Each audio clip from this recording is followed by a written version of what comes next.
Hello everyone, let's take up amendment of GST. अब इसमें GST में था एक सेक्शन 10। सेक्शन 10 कौन से एक्ट का? आईजीएसटी का। There was a section 10 IGST.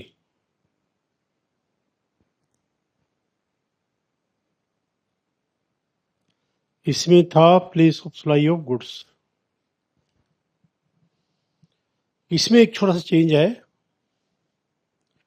देखो, हमने डिस्कस किया था, ये सप्लायर है दिल्ली में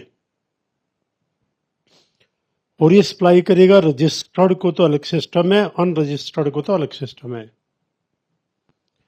रजिस्टर्ड अगर इसे ऑर्डर दे दे, मान लो यूपी में है, ऑर्डर दे दे और सामान यहां से चलेगा यहां पर, तो प्लेस ऑफ सप्लाई ये है।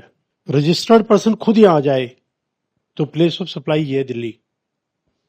अनरजिस्टर्ड में हमने कहा था चाहे वो ऑर्डर दे दे चाहे ना दे, अनरजिस्टर्ड जहां अपना एड्रेस बताएगा वहां सप्लाई है। अगर ये कह दे एड्रेस कानपुर का दे दे तो यूपी है, और एड्रेस ना दे तो सप्लायर है। देखो एक बार फिर देख लो, पहले पुराना सिस्टम क्या था? सप्लायर है दिल्ली में, रजिस्टर्ड रिसिपिएंट है लेट सी यूपी में। अगर ये ऑर्डर दे और सामान मूव करे यहां से तो सप्लाई यहां है। सामान मूव ना करे, खुद लेने आ जाए तो यहां है। जबकि अनरजिस्टर्ड में मूवमेंट का हिसाब नहीं है। वो एड्रेस देगा तो यहां है, और वो एड्रेस देगा तो जहां का एड्रेस दिया वहां है, नहीं तो फिर यहां है। सेक्शन 10 आईजीएसटी एक्ट का याद आ गया होगा। अब इसमें जो चेंज है ना वो ये है, देखिए मिस्टर एक्स है, ये अनरजिस्टर्ड है और ये यूपी में है, सप्लायर दिल्ली में है। अब क्योंकि ये अनरजिस्टर्ड है तो इसके एड्रेस पे डिपेंड करेगा। मान लो यूपी का एड्रेस दे, सप्लाई कहाँ? यूपी में। और वो एड्रेस ना दे तो दिल्ली में। देखिए एक नई प्रॉब्लम आ गई। उसने कहा एड्रेस तो मेरा यूपी का है, सामान भेज देना अमेजोन से, और सामान मध्य प्रदेश भेज देना, वहां चाहिए मुझे, मेरे घर पे चाहिए। बिल तो मेरे पास भेज देना, बिल तो अमेजोन के थ्रू आएगा, बिल तो मेरे पास भेज देना, एड्रेस मेरा डाल देना और सामान मध्य प्रदेश में डाल दे। तो दो दो एड्रेस आ गए, अनरजिस्टर्ड पर्सन के दो दो एड्रेस आ गए, तो सप्लाई कहां माने? ये कह रहा है बिल में तो एड्रेस यूपी का, सामान सप्लाई एमपी में, दो दो एड्रेस आ गए ना, तो क्या करे? तो गवर्नमेंट से टू द सप्लायर, देखो एक ही एड्रेस डालना और कौन सा जो डिलीवरी का एड्रेस है वो डाल देना, तो सप्लाई मध्य प्रदेश मान ली जाएगी। फिर दोबारा देख लीजिएगा, दिल्ली में सप्लायर है,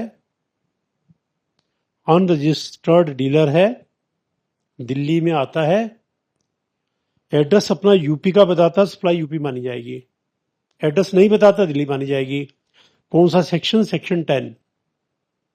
कौन से एक्ट का?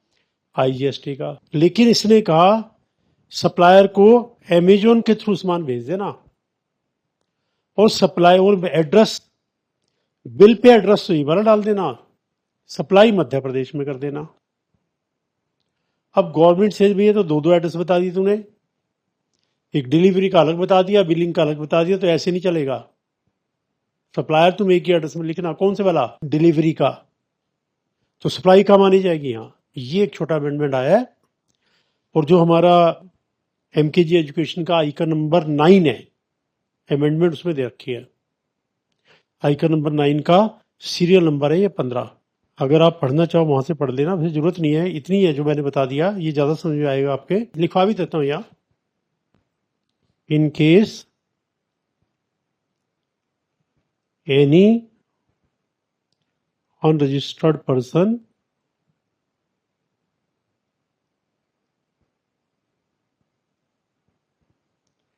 purchases goods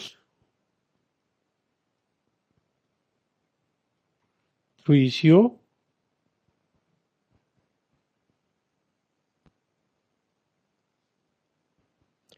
and billing address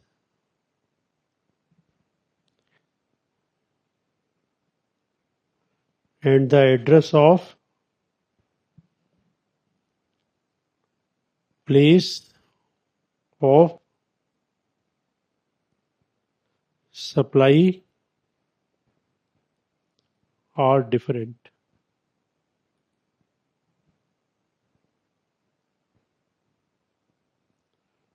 Comma, in such cases,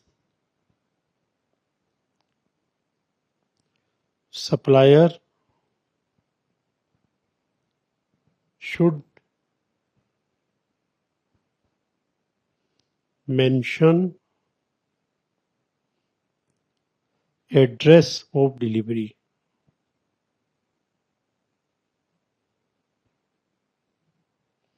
And place of supply shall be such address of delivery. ये अमेंडमेंट है सेक्शन 10 का IGST एक्ट का. PDF अगर आपको देखना है, PDF MKG education.com icon 9 serial number 50. Doubt पूछना है, मेरा नंबर व्हाट्सएप पे डाउट डाल दीजिएगा, आई रिप्लाई, या कमेंट में डाल दीजिएगा, आई रिप्लाई.